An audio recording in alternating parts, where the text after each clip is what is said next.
Making Sound Visible by Judah French.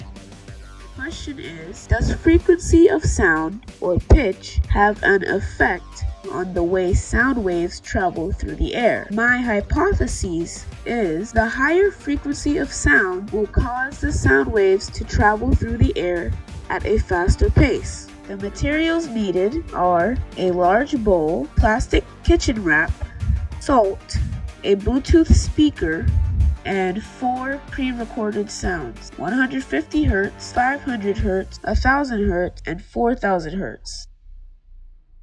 Information.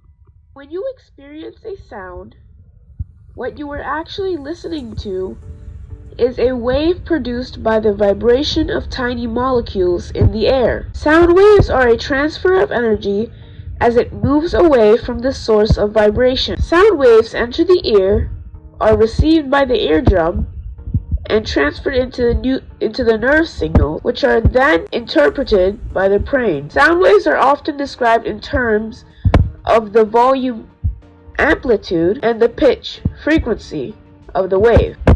Have you ever wanted to be able to see sound? Well, now you can. This experiment process has 6 steps. Step 1. Place the Bluetooth speaker into the bowl. Take your bowl and wrap it in plastic wrap, making sure that the area over the top of the bowl is tight and smooth. Step 2. Sprinkle your salt onto the plastic wrap and use your fingers to gently spread it out evenly. Step 3. Play your first pre-recorded sound and record what happens to the salt granules when you play the sound. What happens to the granules when you stop playing the sound? Step 4. Play your second pre-recorded sound and record what happens to the salt granules when you play the sound. Is the effect different than what you observed from playing the first sound? Step 5. Play your third pre-recorded sound and record what happens to the salt granules when you play the sound. Is the effect different than what you observed from playing the first and the second sound? Finally, step 6. Play your fourth pre-recorded sound and record what happens to the salt granules when you play the sound. Is the sound different than what you observed playing the first 3 sounds? Okay, so this is the 150 Hz. See all the action, everything jumping around. It's wild. Sounds might be even falling off. I can't even catch it right now, but maybe they fall off. Feel a little bit.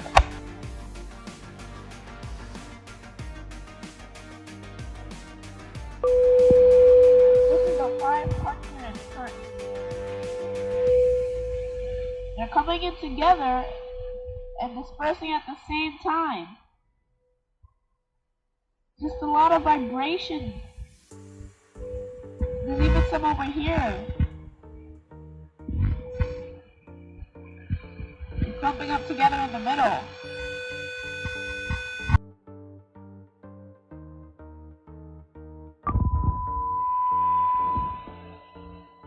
Okay, so this is the 1000 Hz. There's only action in the middle. Only vibration in the middle, and there's some over here, and it's just moving around. Even some little ones are starting to get into the groove.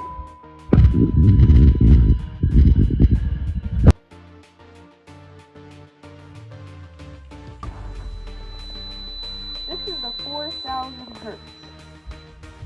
There is little to no action, but there is a very small burst of vibration within the salt. You can see some of it right here. Okay,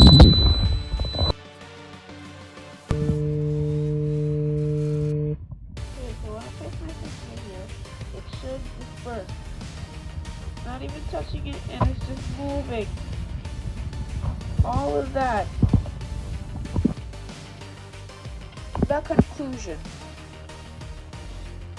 Sound waves can come from many different sources. Voices, musical instruments, machinery, electronics. But all sounds are transmitted the same way, through vibrations. When the sound is created, it is caused by molecules close to the sound source to vibrate. When one molecule vibrates, it causes the molecules touching to vibrate too. This continues from one molecule to the next, passing the energy on as it goes in the form of a wave. The lower the pitch, such as the 150 Hz, the faster the vibrations and the movement of the molecules. The higher the pitch, as in the 4000 Hz, the slower the vibrations and the movement. As a result, my hypotheses failed. However, the experiment was successful, and I gained more knowledge about the effect of frequency of sound on the way sound waves travel through the air.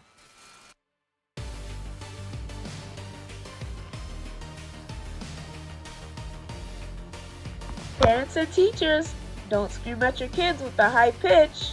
The higher the pitch, the slower the movement. You're gonna mess up your vocal cords.